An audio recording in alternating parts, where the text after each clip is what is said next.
So this is the end of my third week back from parental leave, and having the opportunity to be the primary caregiver for my son so soon after his birth was an incredible privilege, and I appreciate that I work in a congregation where that's the norm.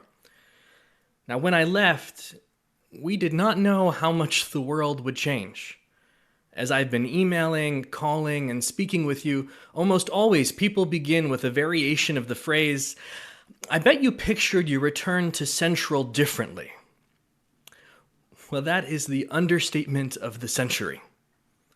And then invariably, the conversation ends with some version of the following phrases. Strange times. What difficult days. What a terrible moment. These are such unsettling times. And that repeated trope got me wondering, what is it that makes us feel like time itself is menacing? The seconds stressful, the days dangerous, this moment unyielding. Strangely enough, our sense of time not being right stems from our loss of familiar spaces. We miss the gym, we miss the classroom, we miss the dorm, we miss our workplaces, we miss the park and playground, we miss the arenas and concert halls, we may even miss the airport, though probably not LaGuardia. And we also miss our homes being just homes, rather than home and school, home and workplace, home and quarantine ward. And I know we all miss our sanctuary. We miss the people who filled it. We miss the just slightly uncomfortable benches. We miss the warm glow of the lamps. We miss the sound when we walked in, the joy of the hakafah, hearing the band warm up, singing Hashkivenu together, putting our arms around one another for Shehechianu, and the way that we once so freely greeted one another. And we miss all of our sanctuaries, not just the one on Lex and 55th, but all the places that made us feel secure, sheltered, embraced, included, welcomed, and ourselves. Without our physical sanctuaries to anchor us, time feels uncertain, unmoored, and unsafe. So how do we recover that sense of refuge when we know that the spaces that once provided it are likely to remain inaccessible? Well, there is an important detail in the verses we read this week which can instruct us. In his Torah commentary, especially on this parasha of Emor, Rabbi Samson Raphael Hirsch notes that the holidays are each called in Hebrew a moed, and this is a familiar word for us. It's used not only to describe sacred times, but also the most sacred place. Moed is one of the names for God's sanctuary, the Ohel Moed. And so if the same word is used, then these ideas must somehow be linked. So what is their connection?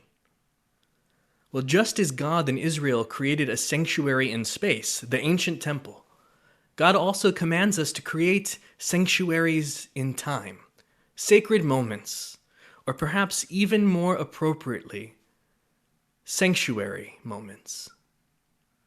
These were the two anchors for our people, our physical sanctuary, the temple in Jerusalem, and our sanctuary moments, the holidays. And here is the lesson for how we can cope during these days. Our people lost one of those anchors. The great temple in Jerusalem was destroyed, and so for thousands of years, all we have had left are our holidays, sanctuary moments. But it turns out not only were they more enduring, they were also a key to helping us survive what seemed unendurable. We learned that if we must live in physical exile, then we would find sanctuary in time rather than space. Every year we encounter these sanctuaries. Pesach, Sukkot, Shavuot, Yom Kippur. They hold us together. Throughout all the years, our people found predictability and security in the holiday calendar. It didn't matter what else was happening in the world. If the time came for a moed, for a holiday, Jews dropped whatever was happening to create a sanctuary moment. What did we do? We focused on our loved ones. We rested from our work. We treated ourselves kinder and better. We looked for the joyful and good that was around us. And we remembered that we were linked to something greater and larger than ourselves. In these sanctuary moments, we found the keys to resiliency and refreshment. Physical sanctuaries can be taken from us, but sanctuary moments can be built anywhere, even in the midst of the turmoil we face. All it takes is the will to construct them. And we've demonstrated that will. We made Seder meals over Zoom, doing our best to eat the ritual foods and observe the rites.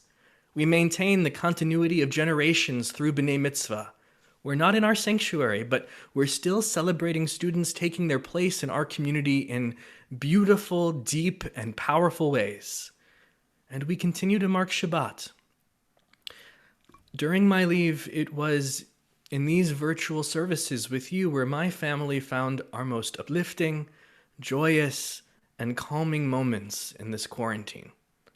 These services are a balm for the upheaval outside.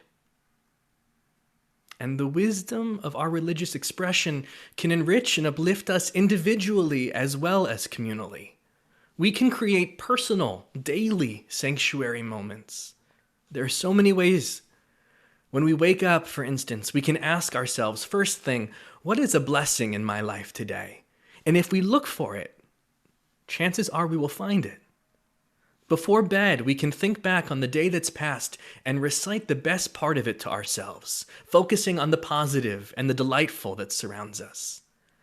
We have to somehow take a moment each day to rest, even if it's for only 30 seconds of deep breathing, or 30 minutes of coffee with clergy, or the morning meditation, but we all need to find times for rejuvenation right now.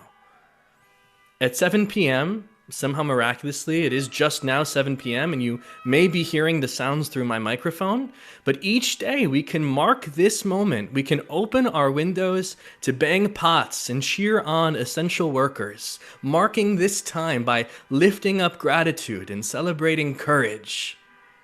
All of us must find personal sanctuary moments during this time. We've temporarily lost our physical sanctuaries, but it need not be a devastating loss, because we know the secrets of perseverance. And this time right now is when we most need to be leaning on this thousands-year-old tradition that has kept us for all of these years. Sanctuary moments will ground us more than any physical space. And in this way, we will get through these unprecedented days.